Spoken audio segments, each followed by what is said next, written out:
Nalibas ang kita ng isang tindahan sa Taguig City matapos pasukin ng isang holdupper. Tumanggi magbigay ng pahayag ang suspect na nahuli sa manhunt operation ng pulisya. May unang balita si Bam Alegre.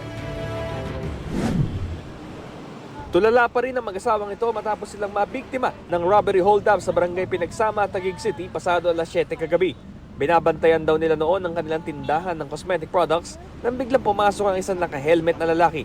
Armado siya ng baril at hiningi raw ang kita ng kanilang tindahan na nagkakahalaga ng 3,000 pesos. Katalikod po ako, tapos naramdaman ko na lang po, may tinutok siya sa likod ko.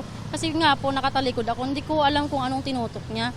Tapos nung pagkakuha niya po ng benta, bigla na po siya umalis. Tapos doon lang po ako nakasigaw, humingi ng tulong. Yung pera po, wala po sa akin yun eh. Ang ano ko po yun, yung trauma na binigay niya po sa akin. Hindi na raw nanlaban ng mga biktima at iniabot ang pinagsikapang benta sa maghapon. Nang makaalis ang suspect, agad silang humingi ng tulong sa pinakamalapit na barangay outpost. Agad nirespondehan ng mga tanod at pulisya ang sumbong at nagkasa ng hot pursuit operation para hindi makalayo sa lugar ang suspect.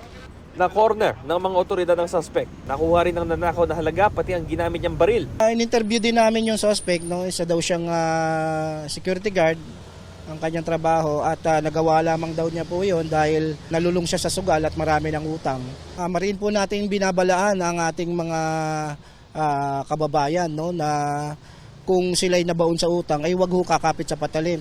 Tumanggi magbigay ng pahayag sa media ang suspect na iniimbestigahan din kung may kinalaman sa serye ng mga nakawan sa barangay Pinagsama, Taguig nitong nakaraang 2 linggo. Naharap siya sa kasong robbery hold-up at isa sa ilalim sa inquest proceedings.